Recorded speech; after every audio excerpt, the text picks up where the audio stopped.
কাজ কে করছে বলো। এবার ইব্রাহিম আলাইহিস সালাম বলতেছে ওদের বড়টাই করছে। কে করছে? ওদের বড়টাই করছে। ওদের বড়টাই করছে মানে ইব্রাহিম আলাইহিস সালাম বুঝাইতে চাইছে ওদের বড় হইল আমি করছি, কিন্তু ওরা নিজেরা বুঝছে ওদের বড় হইল যে যেটা কুড়াল ঝুলাই রাখছে ওটাই করছে। তার আগে বলছে তুমি এই মূর্তিকে জিজ্ঞাসা করো। এবার তারা বলছে, এই কথা যখন বলছে ইব্রাহিম আলাইহিস সালাম বলছে তুমি মূর্তিদেরকে জিজ্ঞাসা করো, ওই বড়টারে জিজ্ঞাসা করো। এবার তারা বলতেছে এই মূর্তি কি কথা বলতে পারে নাকি? এই মূর্তি তো কথা বলতে পারে না। এই কথা যখন বলছে এবার ইব্রাহিম আলাইহিস সালাম সুযোগ পেয়ে গেছে।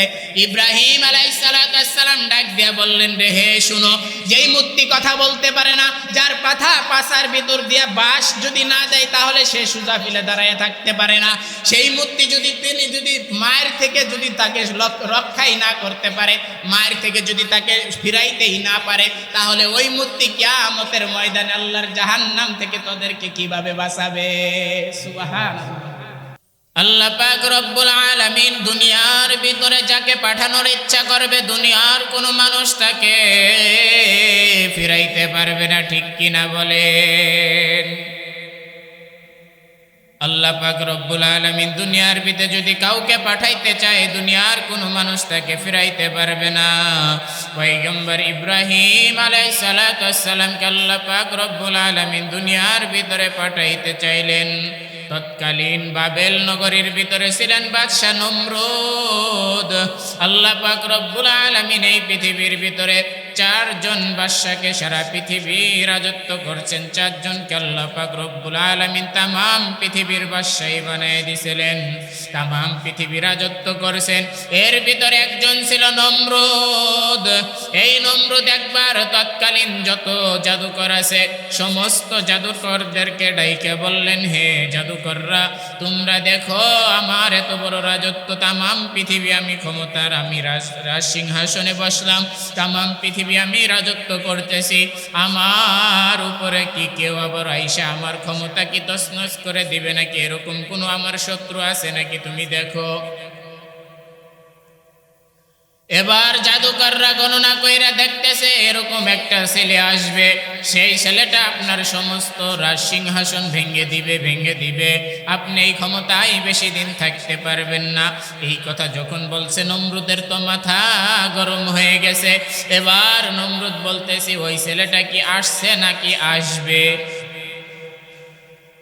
এবার সমস্ত জাদুকররা ডাক দিয়ে বলতেছে ওই ছেলেটা 1 বছরের ভিতরেই তার মাতৃগর্ভে আসবে, 1 বছরের ভিতরে তার মায়ের গর্ভের ভিতরে আসবে, 1 বছরের ভিতরেই তার এই ছেলেটা দুনিয়ার ভিতরে চলে আসবে। এই কথা যখন বলছে এবার পয়গম্বর ইব্রাহিম আলাইহিস সালাম যখন এই নমরুদ যখন বলছে 1 বছরের ভিতরেই ওই ছেলেটা দুনিয়ার ভিতরে আসবে, এবার যখন বলছে 1 বছরের ভিতরে এই ছেলেটা দুনিয়ার ভিতরে আসবে, যার মাধ্যমে আপনার সমস্ত আপনার রাজত্বর যত সিংহাসন আছে সমস্ত সিংহাসন ভেঙে তছনছ হয়ে যাবে। এবার তৎকালীন যত জাদুকররা এই কথা বলছে, বলার কারণে এবার সমস্ত জাদুকরদেরকে বলছে এবার নমরুদের যত সেনাবাহিনী আসলো, নমরুদের যত সেনাবাহিনী আসলো সমস্ত সেনাবাহিনীদেরকে নমরুদ এবারকে ডাক দিয়ে বললেন, হে সেনাবাহিনীরা তোমরা শুনে রাখো, নমরুদের 70 লাখ সেনাবাহিনী ছিল, এর ভিতরে এর পাশাপাশি এই 70 লাখ সেনাবাহিনীদেরকে আবারও টকেল দেওয়ার জন্য, পাহারা দেওয়ার জন্য তাদের সাথে আরো 70 লাখ গোয়েন্দা ছিল। সব মিলিয়ে 1,40,40,00,000 সেনাবাহিনী নমরুদ কি করলেন? তামাম পৃথিবীর ভিতরে, তামাম দুনিয়ার ভিতরে রাজত্ব শুরু করলেন। তামাম পৃথিবীর ভিতরে প্রত্যেকটা গ্রামের ভিতরে গ্রামে গ্রামে যায় নমরুদ কি করলেন? বললেন তোমরা পাহারা দিবা 1 বছরের ভিতরে, যাতে করে স্বামী আর স্ত্রী এক জায়গার ভিতরে ঘুমাইতে না পারে, এক জায়গার ভিতরে না থাকতে পারে। স্বামী আর স্ত্রী যদি এক জায়গার ভিতরে না থাকে তাহলে তো সন্তান আসার কোনো প্রশ্নই আসে না। সন্তান কিভাবে দুনিয়ার ভিতরে আসতে পারবে না। নমরুদ যখন এই কথা যখন তামাম পৃথিবীর ভিতরে নমরুদ কি করলেন, এই আইন জারি করে দিলেন, 1 বছরের ভিতরে স্বামী আর স্ত্রী এক জায়গার ভিতরে ঘুমাইতে পারবে না, একই বিছানায় থাকতে পারবে না। নমরুদ এই আইন যখন বাস্তবায়ন করলেন, এবার এই আইন বাস্তবায়ন তামাম পৃথিবীর ভিতরে নমরুদের সমস্ত সেনাবাহিনীকে সমস্ত সেনাবাহিনীরা তারা কি করলেন, পাহারা দিতে লাগলেন। রাত দিনে 24 ঘন্টার ভিতরে কি করলেন, 24টা ঘন্টায় সেনাবাহিনীরা পাহারা দিতে লাগলেন। এই নমরুদের মহান হুকুম পালন করার জন্য সবচেয়ে বেশি ভূমিকা পালন করছে তিনি হইলেন আজর, আর ওই আজরই হইলেন পয়গম্বর ইব্রাহিম আলাইহিস সালাতু ওয়াস সালামের পিতা। সুবহানাল্লাহ। পয়গম্বর ইব্রাহিম আলাইহিস সালাতু ওয়াস সালামকে আজর ডাক দিয়া বললেন, রে হে নমরুদ, এবার কে নমরুদ ইব্রাহিম আলাইহিস সালাতু ওয়াস সালামের বাবাকে আজরকে ডাক দিয়া বললেন, রে হে আজর, আজকে তুমি আমার রাজ সিংহাসনের ভিতরেই পাহারাদারি করবা, আশেপাশের এখানে বৈশাই আশেপাশের যত জায়গা আছে সমস্ত জায়গার খবর নিবা।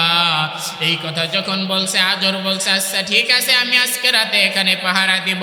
নমরুদ বলল, আমি এবার তোমাকে দায়িত্ব দিয়ে আমি একটু ঘুমাবো, তোমাকে এই রাজ সিংহাসনের দায়িত্ব দিলাম, আমি একটু ঘুমাবো, তোমাকে কি করলাম, পাহারাদারিত্ব দিয়া নমরুদ এবার ঘুমায়া গেলেন। ইব্রাহিম আলাইহিস সালাতু ওয়াস সালামের মা তার বাসার ভিতরে ঘুমাইতে লাগলেন। এদিক দিয়ে আল্লাহ পাক রব্বুল আলামিন ইব্রাহিম আলাইহিস সালাতু ওয়াস সালামের মায়ের ভিতরে একটু জ্বালাকি করলেন, তার স্বামীর কাছে যাওয়ার জন্য আগ্রহ তৈরি করে দিলেন। ইব্রাহিম আলাইহিস সালাতু ওয়াস সালামের মা তো সেখানে যাইতে পারতেছে না, এবার ইচ্ছা করে তাকে তো ডাকতে পারতেছে না, ইচ্ছা করে কি করলেন, ইব্রাহিম আলাইহিস সালাতু ওয়াস সালামের মাই তার আজরের কাছে চলে গেলেন, তার স্বামীর কাছে চলে গেলেন।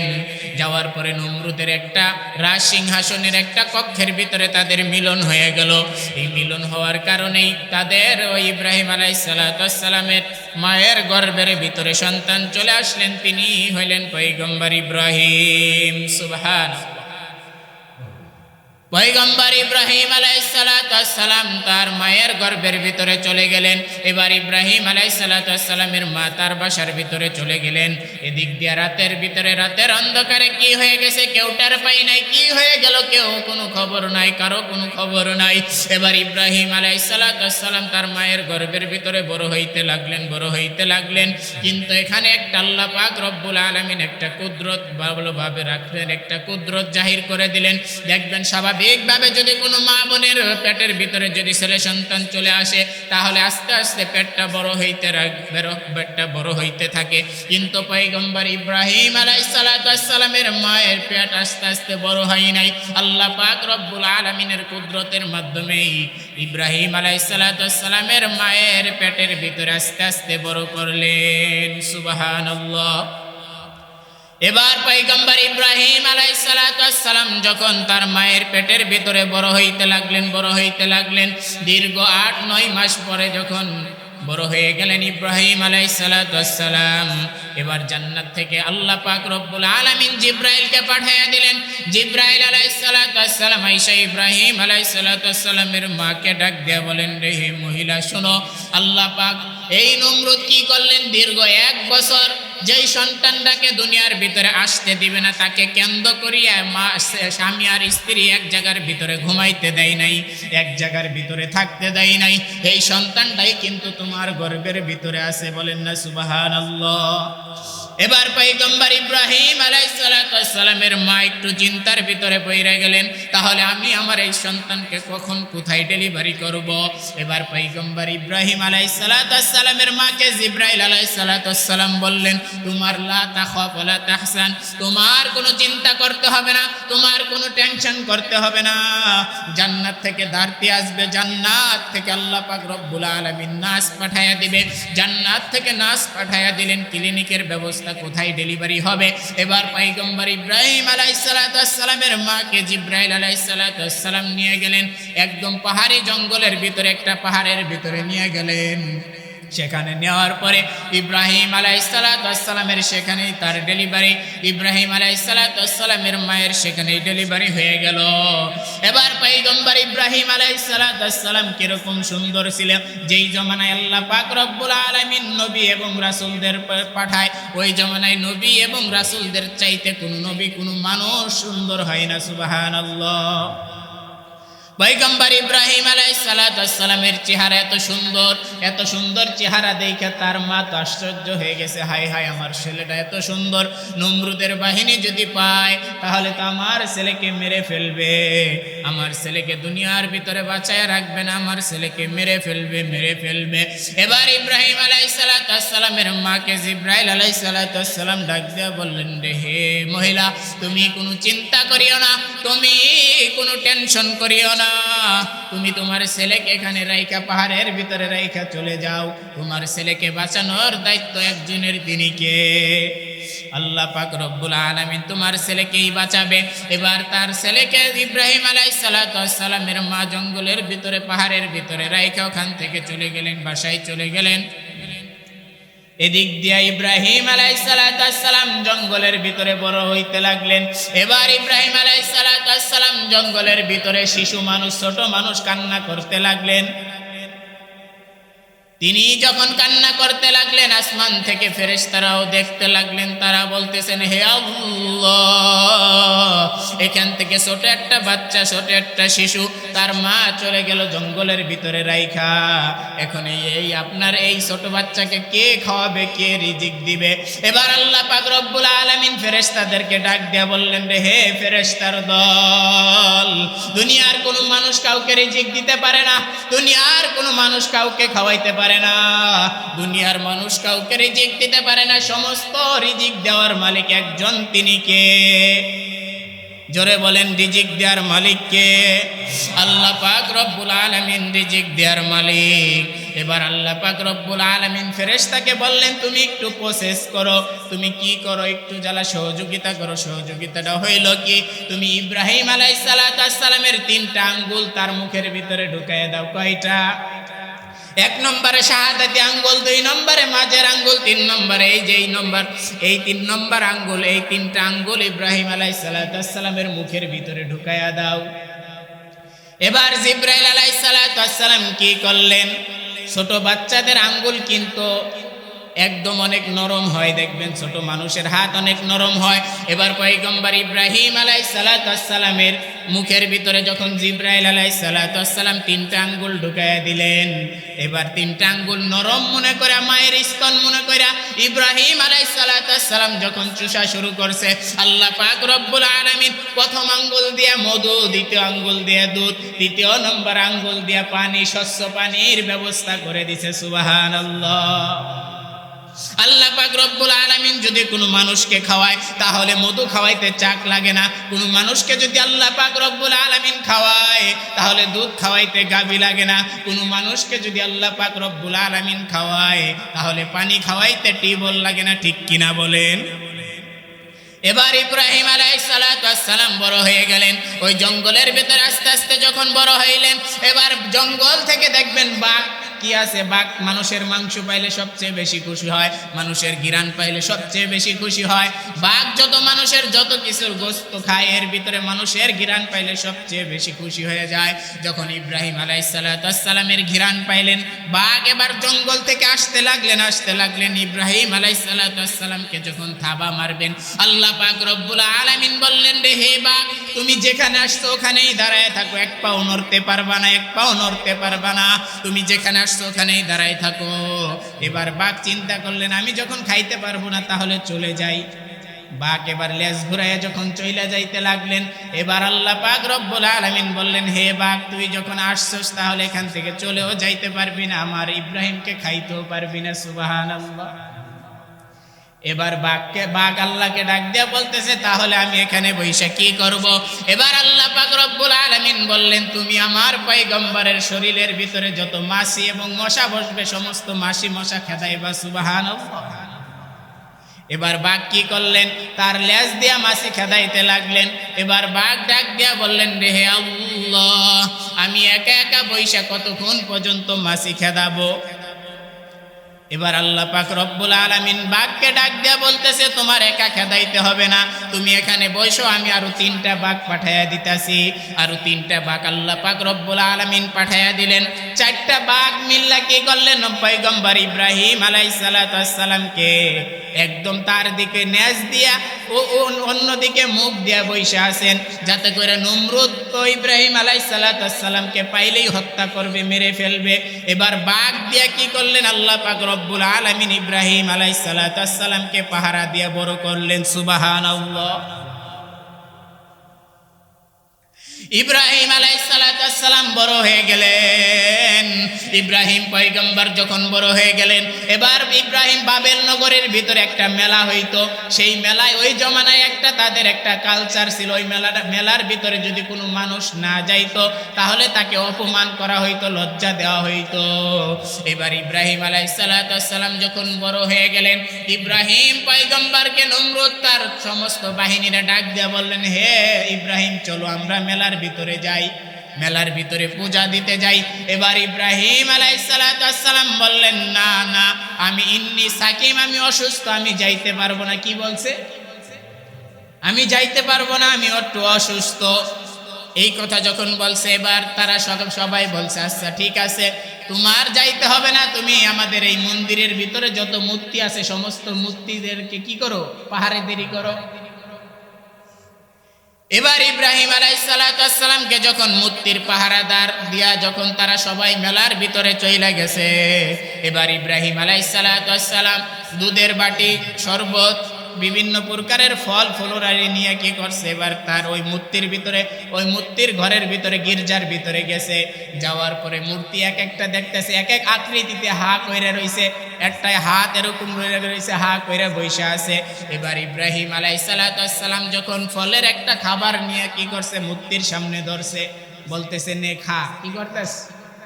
খাবারের কথা যখন বলছে নে খা, এবার মূর্তি কি কোনো কথা কয় নাকি?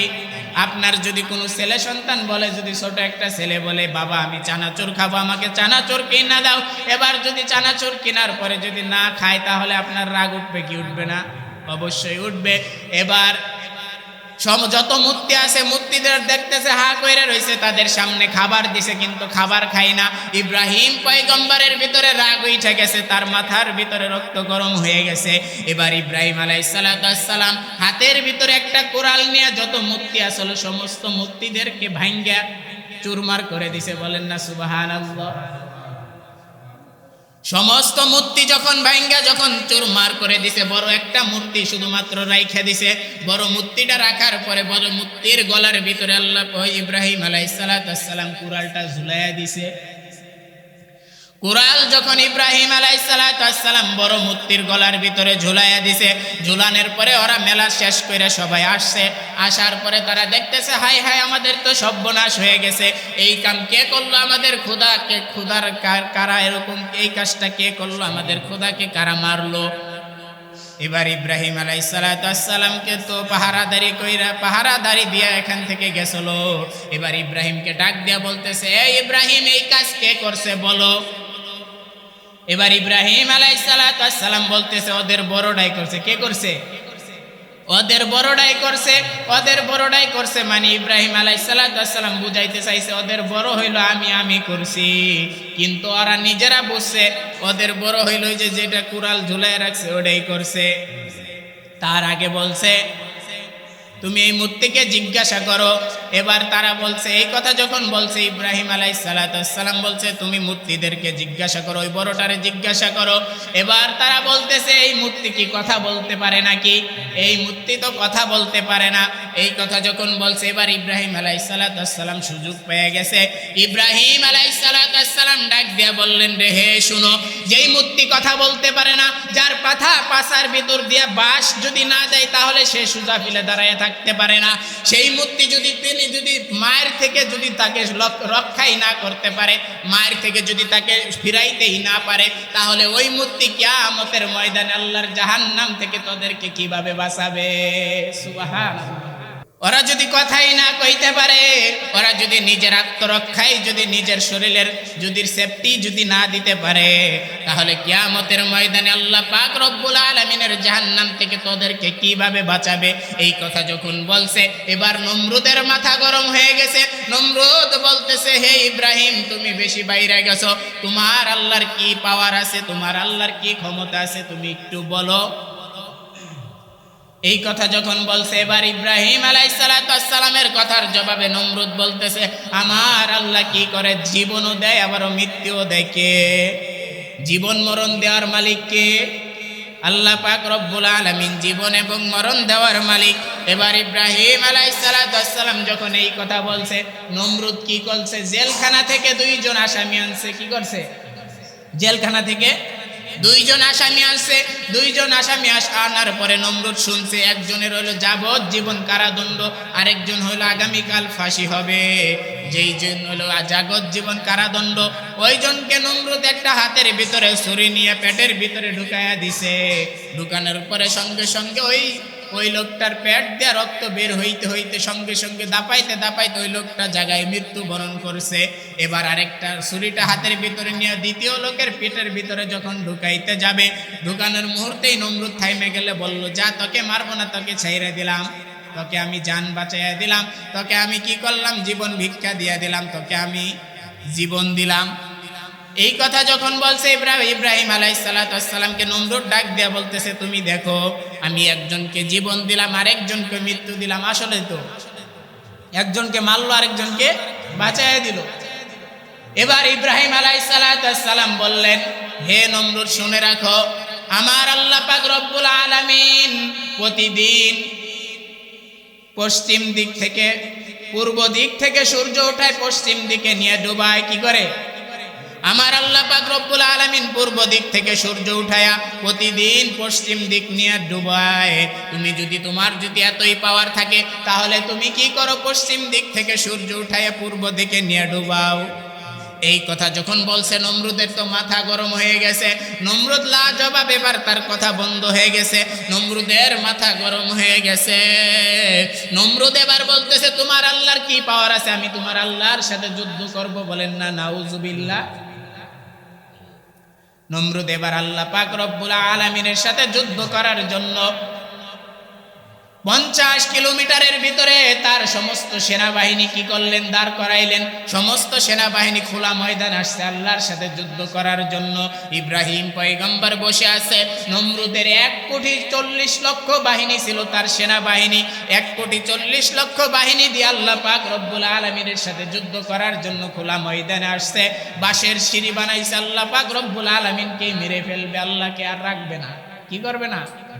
আল্লাহকেই মেরে ফেলাবে, আল্লাহকে আর রাখবো না দুনিয়ার ভিতরে। এবার নমরুদ কি করছে? বাঁশের বিশাল বড় সিঁড়ি বানাইছে। সিঁড়ি বানাই আল্লাহ পাক রব্বুল আলামিনের দিকে তীর মারছে। তীর মারার পরে আল্লাহ পাক রব্বুল আলামিন জিব্রাইলকে ডাক দিয়ে বললেন, রে হে জিব্রাইল, তুমি এই তীরের মাথার ভিতরে কি করো? একটু রক্ত লাগাইয়া দাও। কি করো? একটু রক্ত লাগাইয়া দাও, যাতে করে নমরুদ বুঝতে পারে আমি যদি নমরুদকে এই উপর থেকে মাইরা ফেলাই, তাহলে তার ক্রেডিট বেরা মনে করবে যে হয়তো আল্লাহর সাথে আমাদের আল্লাহরও একটা যুদ্ধ হয়েছে। যুদ্ধে তো আর সবাই জিতে না, হয়তো আমাদের আল্লাহ ঢুকে গেছে। এই কারণে আল্লাহ পাক রব্বুল আলামিন বললেন, না না, নমরুদকে এখানে মারবো না, নমরুদকে নিচে নামায় তারপরে মারবো।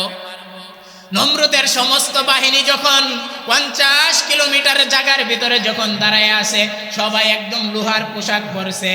লোহার পোশাক পইরা সবাই একদম প্রস্তুতি নিয়ে দাঁড়ায় আছে। এবার নমরুদ চিন্তা করছে, আল্লাহ পাক রব্বুল আলামিন মুনায় এরকম কোন বাহিনী পাঠাইবে, তীর ধনুক দিয়া মুনায় আমাদের সাথে যুদ্ধ করবে। এই কথা যখন নমরুদ চিন্তা করতেছে, এবার নমরুদ আসমানের দিকে তাকায়া ইব্রাহিম আলাইহিস সালাম বললেন, হে নমরুদ, তুমি আসমানের দিকে তাকাও। আসমানের দিকে যখন তাকাইছে, এবার আল্লাহ পাক রব্বুল আলামিন তাকে একটা বাহিনী পাঠিয়ে দিয়েছে। সেই বাহিনীর নাম হইল মশা। কি? মশা পাঠিয়ে দিয়েছে। মশা কি বড় প্রাণী?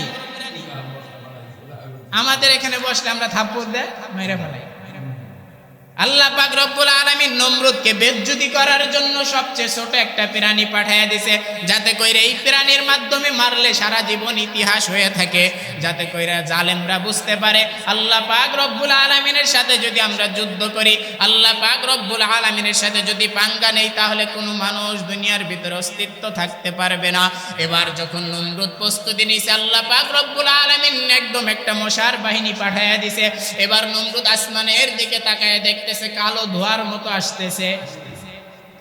নমরুদের বাহিনী যখন দাঁড়ায় রইছে, 1,40,00,000 বাহিনী যখন দাঁড়ায় রইছে, এবার আল্লাহ পাক রব্বুল আলামিনের মশা সৈন্য যখন আসছে, আসার পরে নমরুদের বাহিনীর একদম শরীরের ভিতর দিয়ে এমরাতে ঢুকে এমরাতে বের হয়ে যায়, একদম চালনির মতো। প্রত্যেকটা মানুষকে কি করছে? 1,40,00,000 বাহিনীকে, নমরুদের 1,40,00,000 বাহিনীকে চালনির মতো ফুটা করে জায়গায় মৃত্যুবরণ করছে। জায়গায় কি করছে? জায়গায় সমস্ত বাহিনীকে মাইরে ফেলাইছে, কিন্তু নমরুদকে মারে নাই। নমরুদ দাঁড়ায় রইছে। নমরুদ অবাক হয়ে তাকায় দেখতেছে, হাই হাই কি হইলো, কিছুক্ষণের ভিতরে আমার কি এরকম বাহিনী পাঠিয়ে দিল আল্লাহ পাক রব্বুল আলামিন। সাধারণ এতটুকু ছোট্ট একটা প্রাণী দিয়ে আমার সমস্ত বাহিনীদেরকে মেরে ফেললো। এবার নমরুদ কি করলো? দৌড় দিছে। নমরুদ কি করছে? ভয়ে দৌড় দিছে।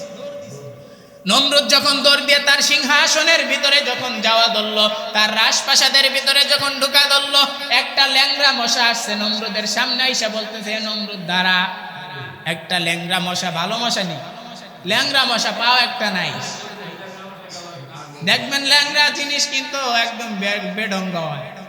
যার চোখ নাই, যার হাত নাই, যার পাও নাই, এর যেটা কি হয়? বেঢঙ্গ হয়। এবার ল্যাংড়া মশা আল্লাহ পাক রব্বুল আলামিনকে বলতেছে, হে আল্লাহ, সমস্ত মশা তোমার তো সমস্ত বাহিনী সবাইকে মেরে ফেললো, আমার কাজ কি? এবার মশাকে আল্লাহ পাক রব্বুল আলামিন ল্যাংড়াকে ডাক দিয়া বলতেছে, তোরকে দিয়া বড় ডারে মারমু। কি করমু? তোরে দিয়া বড় ডারে মারমু। এবার নমরুদের নাকের ভিতর দিয়ে মশা চইলে গেছে, যায় মজগের ভিতরে কামড়। তাই কি করে?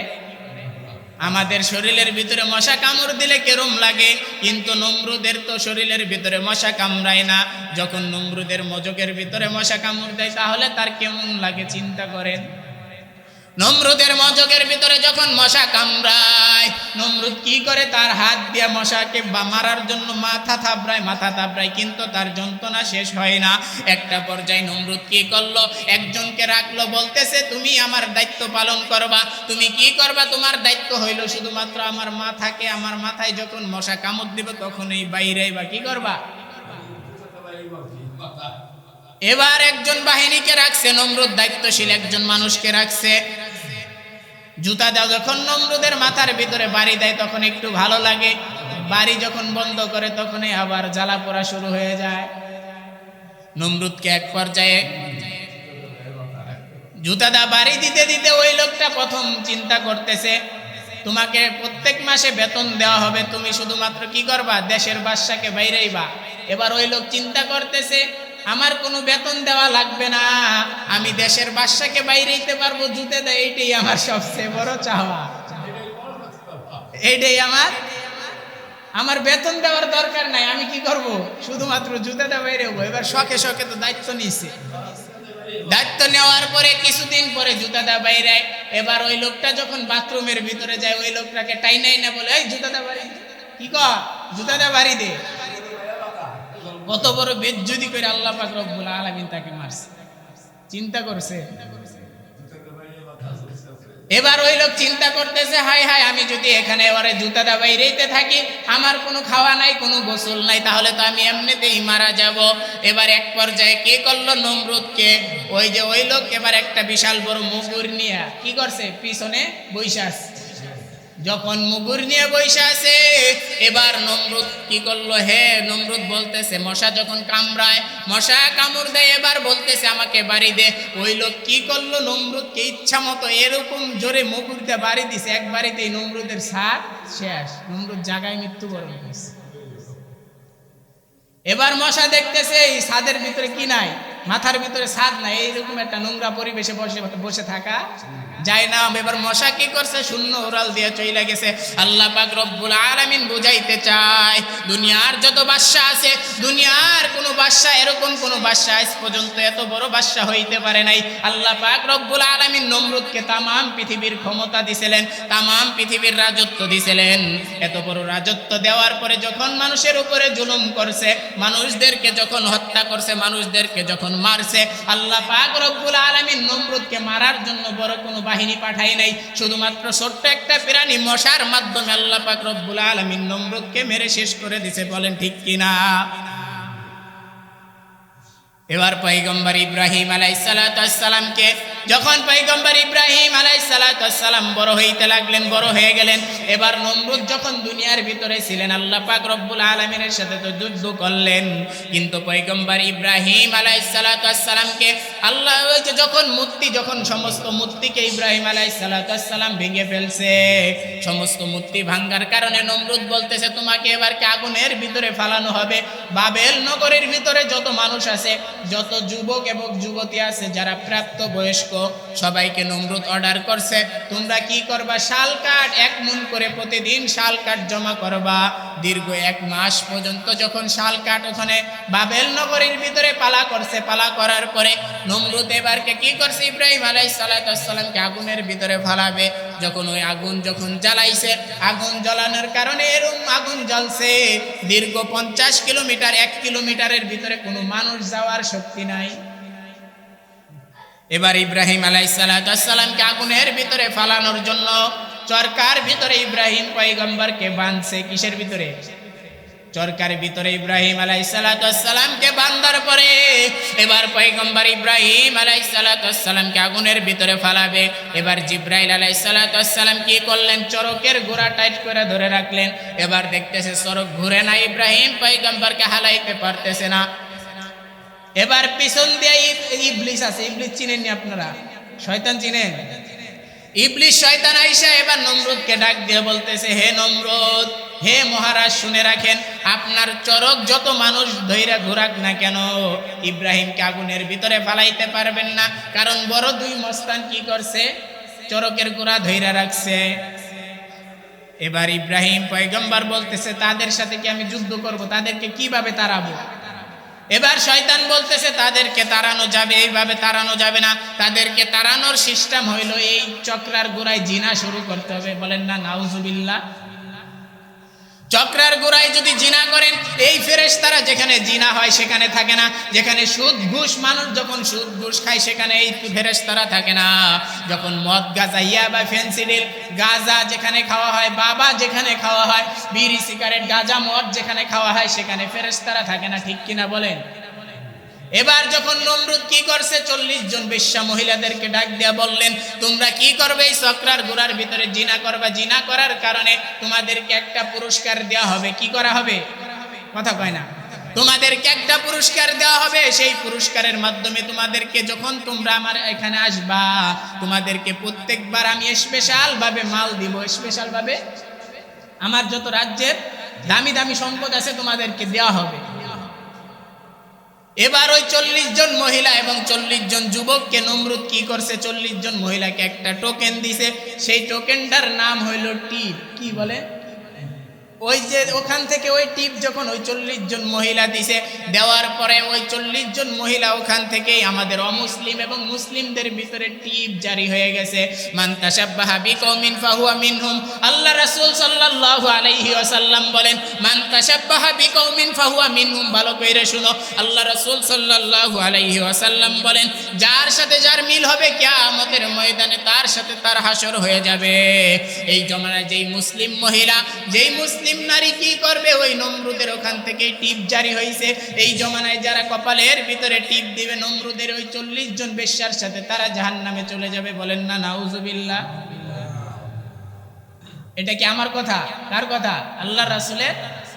আল্লাহ রাসূল নিজেই বলতেছে, ক্বালা রাসূলুল্লাহ সাল্লাল্লাহু আলাইহি ওয়াসাল্লাম, মান তাশাব্বাহা বিকওমিন ফাহুয়া মিনহুম। যার সাথে যার মিল হবে তার সাথেই তার কিয়ামতের ময়দানে হাসর নাসর হয়ে যাবে। আজকে যদি মহিলারা কি করে, আজকে দেখবেন মুসলিম মেয়েরা কপালের ভিতরে টিপ পরে, কি পরে না? এটা হলো নমরুদি স্বভাব। নমরুদের ওই বেশ্যা 40 জন মহিলা টিপ করার কারণে আজকে যদি কোনো মহিলা টিপ করে, কিয়ামতের ময়দানে ওই 40 জন মহিলার সাথে তোমরা জাহান্নামে চলে যাবা। আমি মা বোনদেরকে বলবো তোমরা কি করবা না, কপালের ভিতরে কখনো টিপ দিবা না। এবার যখন ফেরেশতারা চলে গেছে, আল্লাহ পাক রব্বুল আলামিন বলতেছেন, হে ফেরেশতা, এবার ফেরেশতারা বলতেছে আল্লাহর পারলাম না, আমরা এখান থেকে চলে যাই। এবার বলতেছে আচ্ছা ঠিক আছে তোমরা চলে আসো, তোমরা চলে আসো। এবার যখন ফেরেশতারা চক্রা ছাইরা যখন চলে গেছে, এবার নমরুদ যখন ঘেরায়া যখন ফালাবে, এবার ইব্রাহিম পয়গম্বরের শরীরের ভিতরে জামা ছিল না? অবশ্যই জামা ছিল। তখন নমরুদ এবার শয়তান বলতেছে ইব্রাহিমের শরীর থেকে জামা ফালাইয়া দাও, তাকে উলঙ্গ কইরা আগুনের ভিতরে ফালাও, না হলে তিনি কি করবেন, আগুনের ভিতরে পুড়বে না। এই কথা বলছে যখন, শয়তানের কাজ হলো মানুষদেরকে কি করা, বিবস্ত্র করা, উলঙ্গ করা। যেরকম ভাবে আমাদের আব্বাজান পয়গম্বর আদম আলাইহিস সালাতু ওয়াস সালাম এবং আমাদের আম্মাজান হাওয়া আলাইহিস সালাতু ওয়াস সালামকে জান্নাতের ভিতরে উলঙ্গ করছে কিনা? ফল খাওয়ার কারণে উলঙ্গ হয়ে গেছিল না?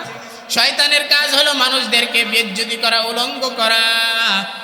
এবারকে যখন পয়গম্বর ইব্রাহিম আলাইহিস সালাতু ওয়াস সালামকে যখন বলতেছে তাকে উলঙ্গ করে, তারা কি করো, একদম চক্রার ভিতরে ফালাও, আগুনের ভিতরে ফালাও। এবার যখন ইব্রাহিম আলাইহিস সালাতু ওয়াস সালামকে উলঙ্গ করবে, এবার আল্লাহ পাক রব্বুল আলামিন জিব্রাইলকে বলতেছে, হে জিব্রাইল, আমার পয়গম্বরকে এক পাশ দিয়ে যখন উলঙ্গ করা হবে, আরেক পাশ দিয়ে তুমি আমার ইব্রাহিমকে জান্নাতি পোশাক পরাইয়া দাও। সুবহানাল্লাহ।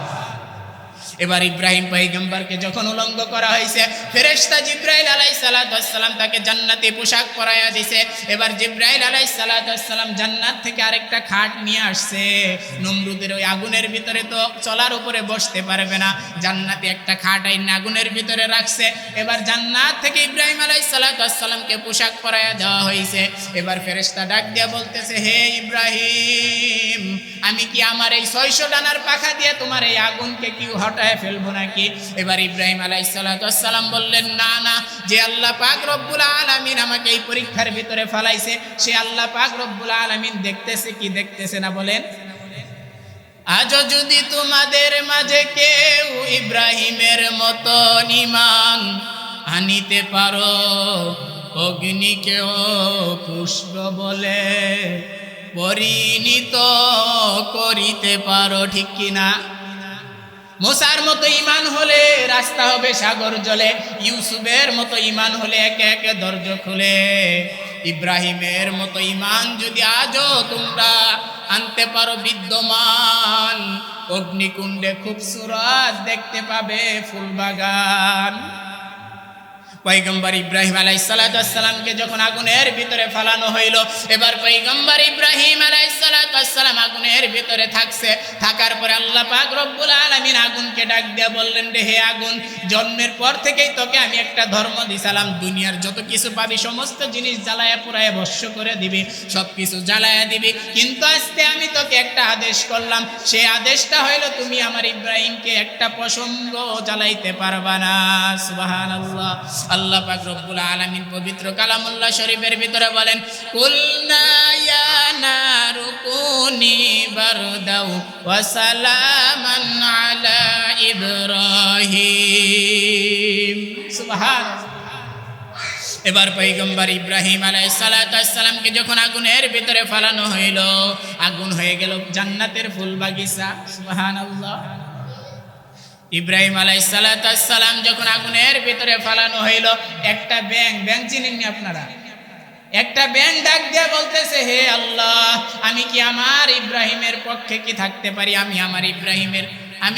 কি করতে পারি? আমি ইব্রাহিমকে কি আগুন নিভিয়ে দিতে পারি, সাহায্য করতে পারি? এবার আল্লাহ পাক রব্বুল আলামিন বললেন, হে ব্যাং, তোর সাথে কি ফায়ার সার্ভিস আছে নাকি? তুই দেখছিস আগুনের কি পাওয়ার? এই আগুনের ধারে কাছে যাইতে পারবি? কি করতে পারবি? আগুনের ধারে কাছে যাওয়ার ক্ষমতা তোর আছে?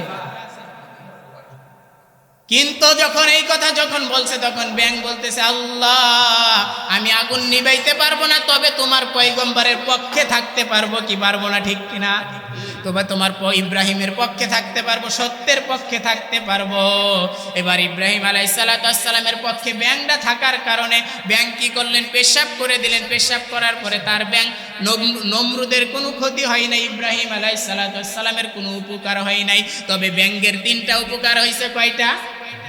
ব্যাঙের 3টা উপকার হয়ে গেছে। আল্লাহ পাক রব্বুল আলামিন ব্যাঙকে কিয়ামত পর্যন্ত যত ব্যাঙ আছে দেখবেন, ব্যাঙের গায়ে লাথি লাগলেই পেশাব করে দেয়। ব্যাঙকে আল্লাহ পাক রব্বুল আলামিন 3টা পুরস্কার দিয়েছে। একটা পুরস্কার হইল কিয়ামত পর্যন্ত যত ব্যাঙ কি করবে, লাথি লাগবে, তারা পেশাব করে দিবে। ব্যাঙের পেশাবের ভিতরে কোনোদিন কমতি থাকবে না। সুবহানাল্লাহ। যতবার লাথি লাগবে দেখবেন ব্যাঙ পেশাব করে দেয়। ফাঁকে কি তারা বোতল নিয়ে আসেনি? ব্যাঙের সাথে বোতল আছে, পানি খায় নেয়নি? পানি খায় না। ব্যাঙ যতবার লাথি লাগবে ব্যাঙের ভিতরে পেশাবের ভিতরে বরকত দিয়ে দিছে আল্লাহ পাক রব্বুল আলামিন। 2 নম্বর পুরস্কার হইল, দুনিয়ার কোন মানুষের পেশাব, সমস্ত মানুষের পেশাব কি পাকনি? কথা কয় না? সমস্ত মানুষের পেশাব নাপাক। যত মানুষ আছে সমস্ত মানুষের পেশাব নাপাক। তবে নবী এবং রাসূলদের ব্যাপারে এটা আলাদা ব্যাপার। নবী এবং রাসূলদের ব্যাপারে এটা আলাদা ব্যাপার। তবে যত মানুষ আছে, যত বড় আল্লাহর ওলি হোক না কেন, তাদের পেশাবও নাপাক। সমস্ত মানুষের পেশাব নাপাক। কিন্তু ব্যাঙের পেশাব আল্লাহ পাক রব্বুল আলামিন শুধুমাত্র ইব্রাহিম আলাইহিস সালামের পক্ষে থাকার কারণে ব্যাঙের পেশাব আল্লাহ পাক রব্বুল আলামিন কিয়ামত পর্যন্ত পাক ঘোষণা করে দিয়েছেন। সুবহানাল্লাহ। 3 নম্বর পুরস্কার শুনেন। 3 নম্বর পুরস্কার শোনার পরেই শেষ করে দিব, আলোচনা বেশি লম্বা করব না। 3 নম্বর পুরস্কার হইল, এই ভাই তোমরা ভালো কইরা শোনো, একটা যেই ব্যাঙ ক্ষতি করে না, ভালো একটা ব্যাঙ যদি কোনো মানুষ মেরে ফেলে, তাহলে ওই ব্যাঙ মারার কারণে যেই পরিমাণ গুনাহ হবে, ওই গুনাহটাকে মোচন করার জন্য, গুনাহটাকে মিটাইয়া দেওয়ার জন্য তোমাকে কি করতে হবে? একটা খাসি কাফারা দেয়া লাগবে। সুবহানাল্লাহ। তাহলে এই 3টা ব্যাঙের এই 3টা পুরস্কার কি কারণে দিছে বলেন? শুধুমাত্র তার পয়গম্বর ইব্রাহিম আলাইহিস সালামের পক্ষে থাকার কারণে ব্যাঙের 3টা পুরস্কার দিয়ে দিয়েছেন কে? আল্লাহ পাক রব্বুল আলামিন। এই কারণে আমরা সত্যের পক্ষে থাকবো, কি থাকবো না বলেন? সবসময় সত্যের পক্ষে থাকবো। যেই ব্যক্তি সত্যের পক্ষে থাকবে, যারা এবং উলামায়ে কেরামের পক্ষে থাকবে, আল্লাহ পাক রব্বুল আলামিন তাদেরকেও এরকম বড় বড় বিপদ থেকে বাঁচাইবে। তাদেরকেও কিয়ামতের ময়দানে উলামায়ে কেরাম সুপারিশ করেও তাদেরকে কি করবে? জান্নাতে নিয়ে যাবে। বলেন না সুবহানাল্লাহ। এই কারণে দেখবেন, মান তাশাব্বাহা বিকাউমিন ফাহুয়া মিনহুম। যেই ব্যক্তি একটা অন্যায় কাজের সহযোগিতা করবে, ভালো করে শুনে রাখেন। আপনি মনে করেন আপনি একজন মানুষ গানের আয়োজন করছে, আপনি সেই গানের ভিতরে যান নাই, কি করে নাই? আপনি সেই গান শুনতে যান নাই, তবে তাকে পরামর্শ দিয়েছেন। কি করছেন? পরামর্শ দিয়েছেন, তুমি কি করো, এইভাবে গানটা করলে ভালো হবে, এইভাবে অনুষ্ঠানটা করো, গানের আয়োজন এইভাবে করো, তাহলে ভালো হবে। এই যে আপনি পরামর্শটা দিচ্ছেন না, এই পরামর্শ দেওয়ার কারণে ওই ব্যক্তি গান শুই না, ওখানে যত মানুষ গানের আয়োজন করে যত গুনাহ হয়েছে, এর 1% গুনাহ আপনার আমলনামায় চলে আসবে। বলেন নাউজুবিল্লাহ। পাশাপাশি আরেকটা আমল, আর একজন মানুষ যদি ভালো একটা দিনের কোনো কাজ করে, একটা মাহফিল ওয়াজ মাহফিলের কাজ করে, ভালো একটা দিনের যেখানে কথা হয়, ভালো একটা ওয়াজ মাহফিলের পরামর্শ যদি আরেকটা মানুষ দেয়, ওই ব্যক্তি ওয়াজ মাহফিল দেওয়ার কারণে যত সওয়াব হবে, ওই ব্যক্তির সওয়াব হওয়ার কারণে আপনি যেই ব্যক্তি পরামর্শ দিছে, ওই ব্যক্তি পরামর্শ দেওয়ার কারণে ওই ব্যক্তির আমলনামায়ও সওয়াব চলে আসবে। সুবহানাল্লাহ। এই কারণে যেই ব্যক্তি আমি কি করব, ভালো পরামর্শ দিব, ভালো পরামর্শ দিছে, ভালো পরামর্শ দিলে লাভ না লস? আল্লাহ পাক রব্বুল আলামিন আমাদের সব সময় সত্যের পক্ষে থাকার তৌফিক দান করেন। বলেন না আমিন। নমরুদকে কি করছে আল্লাহ পাক রব্বুল আলামিন? নমরুদ, হামান, ফিরাউন তাদেরকে কি ছেড়ে দিয়েছেন নাকি? তাদেরকে যখন ছাড়ে নাই, আপনাকে আমাকে যত বড় জালেম বাদশাহী হোক না কেন, তাদেরকে কি ছেড়ে দিবে নাকি? যদি মানুষের উপরে অন্যায় জুলুম করেন, আপনাদেরকে ছেড়ে দিবে নাকি বলেন? কোনো মানুষের উপরে যদি জুলুম করেন কারণে আল্লাহ পাক রব্বুল আলামিন তাকে 2টা শাস্তি দিবে। একটা হলো দুনিয়ায়, আরেকটা হলো পরকালে। তো শাস্তি আছেই। দুনিয়ার শাস্তি হলো, যদি কোনো মানুষ কারো উপরে জুলুম করে, যদি কোনো মানুষ কাউকে অন্যায়ভাবে হত্যা করে, যদি কোনো মানুষ কাউকে অন্যায়ভাবে মারে, তাহলে দুনিয়াতে থাকা অবস্থায় ওই ব্যক্তিকে বেজ্জতি করবে আল্লাহ পাক রব্বুল আলামিন। কি করবে? আমেরিকার ডব্লিউ বুশকে চিনেন নাকি? সাংবাদিকের মাধ্যমে তাকে জুতার বাড়ি খাওয়াইছে, কি খাওয়াইছে না? কি করছে? তাকে জুতার বাড়ি খাওয়াইছে, জুতাটা এখনো জাদুঘরে আছে। ওই ব্যক্তি কি করছে? অসংখ্য অগণিত মুসলমানদেরকে মারার কারণে আল্লাহ পাক রব্বুল আলামিন দুনিয়ার ভিতরেই তাকে বেইজ্জতি করছে, ঠিক কিনা বলেন? তাহলে দুনিয়ার ভিতরে যত বাদশা আছে, যত রাজা বাদশা আছে, তোমরা কি করো না, তোমরা ভালো করে শুনে রাখো, যত ক্ষমতার দর মানুষ আছে, যত মেম্বার, মন্ত্রী, চেয়ারম্যান, যত মানুষ আছে, কোনো মানুষের উপর মানুষ যদি জুলুম করে, জুলুমের শাস্তি আল্লাহ পাক রব্বুল আলামিন দুনিয়া থেকেই দিয়ে তারপরে তোমাকে মৃত্যু দিবে। কি করবে? দুনিয়াতে তোমাকে একজন মানুষকে যদি একজন মানুষ অন্যায়ভাবে মারে, অন্যায়ভাবে হত্যা করে, অন্যায়ভাবে তার উপরে জুলুম করা হয়, তাহলে আল্লাহ পাক রব্বুল আলামিন দুনিয়া থেকেই তোমাকে কি করবে? সেই শাস্তি দিয়া তারপরে দুনিয়া থেকে তোমাকে নিবে। তাহলে দুনিয়ার কোনো মানুষ আমরা কি করব না, কোনো মানুষ ক্ষমতা থাকার কারণে, টাকা পয়সা থাকার কারণে একজন মানুষকে কি করব না, অন্যায়ভাবে কখনো মারব না। আল্লাহ পাক রব্বুল আলামিন আমাদেরকে সবসময় সত্যের পক্ষে থাকার তৌফিক দান করেন, সকলে বলেন আমিন। যতটুকু কথা বললাম সর্বপ্রথম আমাকে এবং আমাদের প্রত্যেককে আমল করার তৌফিক দান করেন। ওয়া আখির দাওয়ানা আলহামদুলিল্লাহি রাব্বিল আলামিন।